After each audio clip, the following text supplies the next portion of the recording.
Selamat pagi anak-anak kelas 1 SD Kristen Satya Wacana. Apa kabar hari ini? Miss Maria harap anak-anak semuanya dalam keadaan sehat tanpa kurang suatu apapun ya. Oke, hari ini kita akan sama-sama belajar tentang membaca dan apresiasi puisi. Apa itu? Nah, sebelum kita tahu puisi itu apa ya, kita akan belajar bersama-sama untuk puisi yang berjudul buku.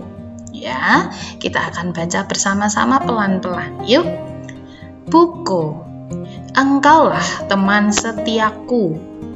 Engkaulah sahabat sejatiku. Karena engkaulah kami rajin belajar. Karena engkau aku menjadi pintar. Setiap hari ku ajak engkau.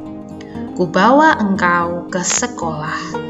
Ku bawa engkau ke tempat belajar. Buku, sungguh besar jasamu padaku. Nah, anak-anakku, puisi judul buku tadi ya, seperti yang anak-anak perhatikan di sini, bahwa bagian atas dari puisi itu disebut judul. Ya. Kemudian dari kata engkaulah teman setiaku sampai karena engkau aku menjadi pintar. Nah, di tempat tersebut itu dinamakan bait. Ya, kemudian ada tanda spasi bawah gitu ya, ada jarak cukup jauh, itu juga namanya bait. Dari kata setiap hari ku ajak engkau sampai buku sungguh besar jasamu padaku, itu juga dinamakan bait anak-anak. Ya, di dalam puisi buku itu terdapat 2 bait. Nah, di dalam bait itu ada yang namanya baris ya. Sudah saya beri tanda panah. Jadi, di bait pertama, bait yang atas ya, itu terdiri dari 4 baris. Baris pertama, engkaulah teman setiaku. Baris kedua, engkaulah sahabat sejatiku. Baris ketiga, karena engkaulah kami rajin belajar. Baris keempat, karena engkau aku menjadi pintar. Nah, itu tadi yang saya bacakan satu persatu itu namanya baris. Nah, kumpulan baris di dalam puisi itu namanya bait. Ya, kalau ada jaraknya lagi agak jauh, itu berarti sudah masuk ke bait berikutnya. Ya, misalnya bait kedua baris pertama, apa bunyinya? Setiap hari ku ajak engkau. Baris kedua bait kedua, bunyinya apa? Ku bawa engkau ke sekolah. Baris ketiga bait kedua, bagaimana bunyinya? Ku bawa engkau ke tempat belajar. Baris keempat, bait kedua, bunyinya adalah buku, sungguh besar jasamu padaku. Ya, Miss Maria ulang sekali lagi, di bagian atas puisi itu disebut judul.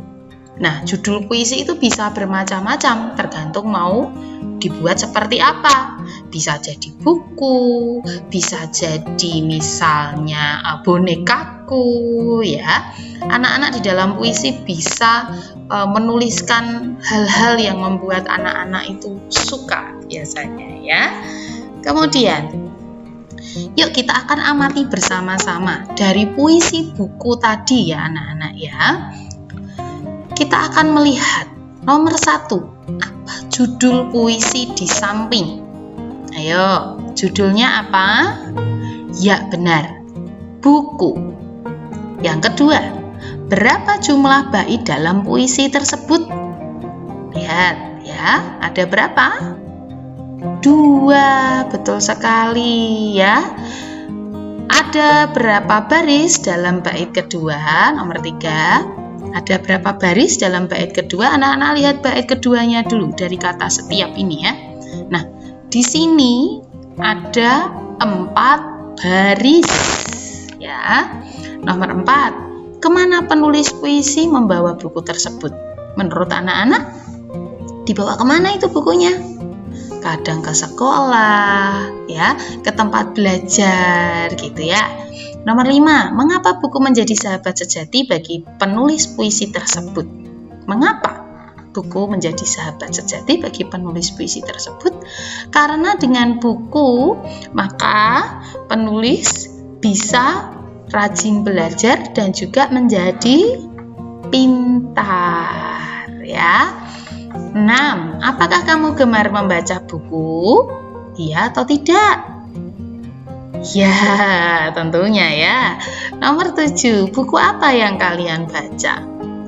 Bisa ensiklopedia, bisa komik, ya, bisa juga fabel, cerita tentang binatang, dan buku yang memang anak-anak sukai. Nah, ketika kita senang membaca buku, maka wawasan kita atau pengetahuan kita akan menjadi semakin bertambah. Buku adalah guru yang tidak pernah bisa marah, ya. Kita bisa belajar banyak hal dari membaca buku. Baik anak-anakku, sekarang kita akan mencari tahu ya, kita akan ketahui bersama-sama tentang puisi. Sebenarnya puisi itu apa? Puisi itu adalah suatu karya sastra yang berasal dari ungkapan atau curahan hati sang penyair atau si pembuat puisi dengan bahasa yang indah, di mana di dalamnya mengandung makna atau arti.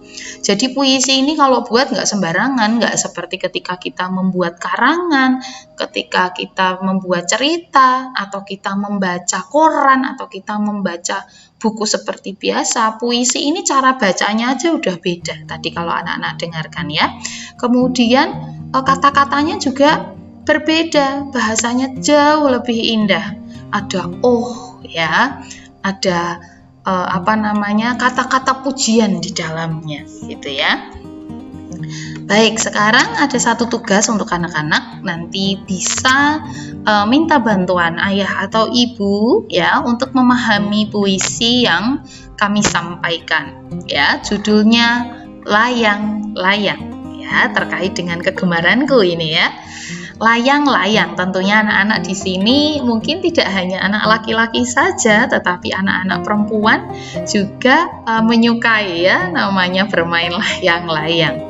Baik, nah karya Maria Stiana Yulianti Jari di situ sudah ada. Kemudian ini isinya anak-anak.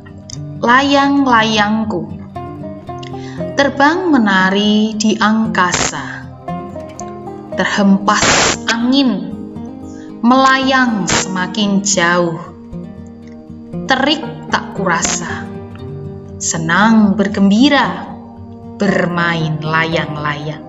Nah, dari puisi yang sangat singkat ini anak-anak ya, ada satu tugas yang kalian kerjakan ya, dari nomor 1 sampai 10 anak-anak cukup tulis jawabannya saja. Kemudian nanti dikirim ke Google Classroom ya. Nomor 1 judul puisinya apa? Nomor 2 siapa penulis puisinya? Ya, penulis puisi itu biasanya di bawah judul puisi persis gitu ya. Kemudian nomor 3 berapa jumlah bait dalam puisi tersebut? Tulis angkanya saja boleh ya. Nomor 4 ada berapa baris dalam bait pertama? Ya, ada berapa baris juga dalam bait kedua untuk nomor 5. Nomor 6, dari puisi itu anak-anak tahukah kapan penulis bermain layang-layang? Kalau ada kata terik tak kurasa, apakah itu di pagi, siang, sore, atau malam gitu ya. Terik itu panas gitu ya. 7, mengapa layang-layangnya terbang jauh? 8, dari puisi di atas, apakah kegemaran penulis? Apakah menyanyi? Apakah menari? Apakah bermain layang-layang? Nah, nanti bisa identifikasi dari puisi tadi ya. Nomor 9, bagaimana perasaan penulis saat bermain layang-layang? Dan nomor 10, apakah kalian juga memiliki kegemaran bermain layang-layang? Tulis iya jika memang iya, tetapi jika tidak, tulis saja tidak. Begitu ya. Sambil belajar, sambil menulis, sambil mendengarkan, saya yakin anak-anak kelas 1 semuanya bisa. Oke anak-anak, selamat belajar, Tuhan memberkati. Dadah.